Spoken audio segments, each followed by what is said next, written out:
xilligan oo abbaara 7 barkii ayaa waxaan ku suganahay gegida diyaaradaha airportka Heathrow Terminal 4 dadkan aad aragtaan ee isugu jira fanaaniin iyo shacabba waxay u taagan yihiin soo dhaweyntii fanaanadeena qaranka Faadumo Shiino. Faadumo ayaa inooga soo kicitintay dalka Netherland iyadoo ugu talagashay reer UK inay u dhigto showgii abad ugu quruxda badnaa.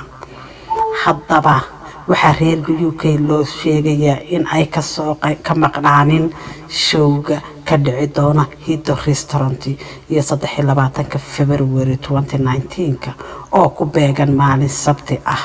haddaba waa inoo Sabtida iyo Hiddo Restaurant waxa idin daadiheynaysa anigoo ah Amiirad Khatra Amiir Maxamed.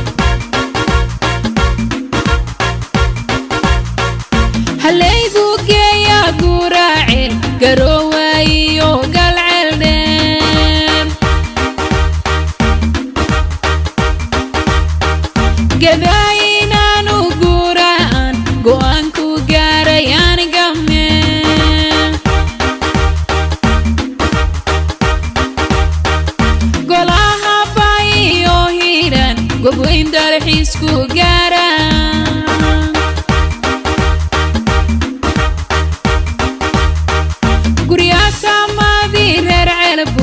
Sky Gaya Mogadishu